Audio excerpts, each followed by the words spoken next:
All right, welcome back to Restless Persistence, the only fucking channel I know of on YouTube that's literally documenting in real time a man going through a contentious divorce, fighting for fair custody battle of his children while being diagnosed with cancer, who's pissed broke. So hopefully I can inspire you and look at me and maybe you'll think your life's not so bad. And I don't think my life's so bad, by the way.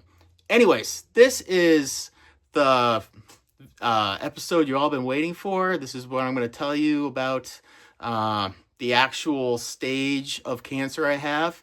I will let you know right now that it's a little worse than I thought, but it's not the end of the world. But first, updates. Is that the right way? Yes, updates. This is a new thing I'm doing all the time. I love this guy. Currently, my bank account, as of 2 days ago, had $1,500 in it. $1,513 to be exact, trending up. But that was 2 days ago. You'll be surprised how fast that's going to go down. Bottle update, literally 0 bottles. Took them all out. Trash update, picked up off the floor and outside. Date update, last week, 0 dates. Okay, so let's go get to it. So, I got the paperwork right here. Did a little redacting, trying to be smart, but that's the hospital it's at. And as you can see, date of the exam was 3/13 last Friday. I got an MRI, and it lists the size of the tumor. It's 5 by 6 by 2.5 by 2.7 cm. I'm bad at math. I have no idea, but it's probably the size of a gumball or something. But here's the important thing. So, what the imagery showed, if you look right there, you're going to see a T something. It says T3. The T stands for the stage, and the 3 means stage 3, guys. So I got stage 3 rectal cancer. The way the nurse explained it to me, it's not the end of the world. We originally thought it was localized, but it's not. That's what that means. It's spread beyond the outer barrier of my intestine or my colon, my ass, whatever. And now it's in 7 lymph nodes. But it's only extended very little. It's a couple millimeters or so.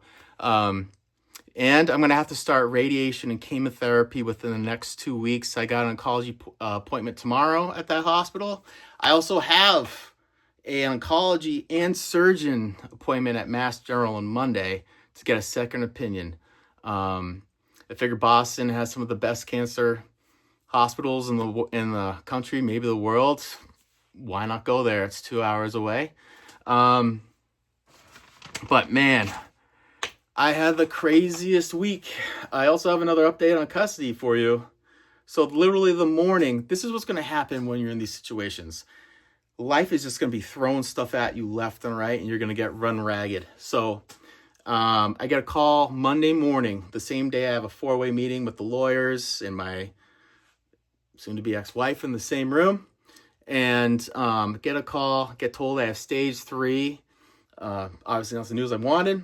And then I have to go see all them in person. Last meeting was not pleasant, but no hard feelings. That's how it goes. Obviously, I was like, this is the worst day to do this, but it actually turned out awesome. My wife's lawyer is a cancer survivor. She's totally sympathetic. And you know what? I honestly like her a lot now.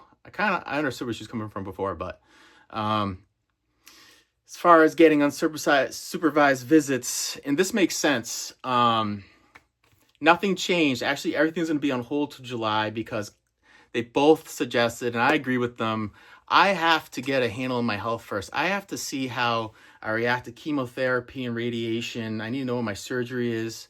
Because if I get increased custody time or unsupervised time or whatever, can I even do it? Depending on the level of radiation and chemo, there's different degrees, right?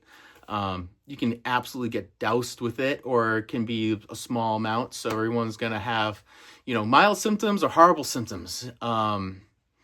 They said until I know if I can actually do it, we shouldn't plan anything ahead because we don't have any facts yet. And I thought that makes sense because, One thing I learned about in these situations, when life throws you the kitchen sink, it's great to be positive and aggressive, but you have to be very cognizant and mindful of not burning your candle out at both ends. And as much as I miss my kids and want to be in their life and be a father, there is some good co-parenting there. And I do, even with those 4 to 6 hours I see them every week, I do a really good job of making it memorable. I give them my all. I make it super fun, and I buy them whatever they want. Just because if I said no, that would be really shitty, because they don't see me enough. But they're really busy. They got a ton of cousins, a great family. They know I love them. What's 6 months, I guess? As long as I keep calling them every day, and I keep letting them know how, awesome they are. Tell my daughter how beautiful she is every time I see her. Tell her how smart she is. Tell my son how cool he is and how tough he is and how strong he is. He's a stud. He's another good-looking kid, too. We made some beautiful children. They're going to be okay. Kids are resilient. So that's the status I got for you all on that. So now the next video I'll do, I'm going to update you on how my 2 appointments go. Like I said, I'm going to the same hospital for an oncology appointment tomorrow. They're going to give me a protocol probably, and I can fill you in on what the radiation and chemo treatment looks like. Same from the Mass General appointment I have on Monday. So the next video will be just updating you on what this is all going to look like. Then I can set some real fucking goals, and then you have something to look forward to, because, I set some expectations of what my goals are, and you'll know exactly what I'm up against. So anyways, hope you enjoyed this episode. It was actually pretty short. I'm getting better at this. Like and subscribe.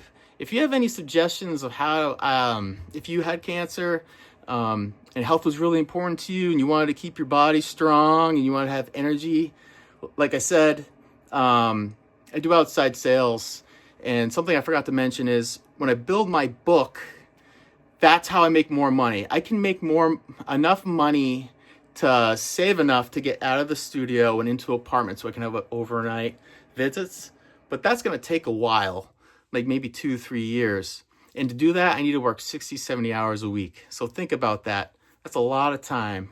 Now, treating my cancer and defeating cancer, that's going to be a lot of time. So how the hell am I going to do this? I don't know. But you can look forward to seeing me day to day come up with strategies to be able to do all this. And you can just see the progression, the ups and downs, probably the crying, the moans, the grunts, the highs, the lows, the joy, all that stuff. So anyways, I appreciate you watching. And until next time, this is Relentless Persistence. And remember, I'd be so fucking positive, no one can ignore it.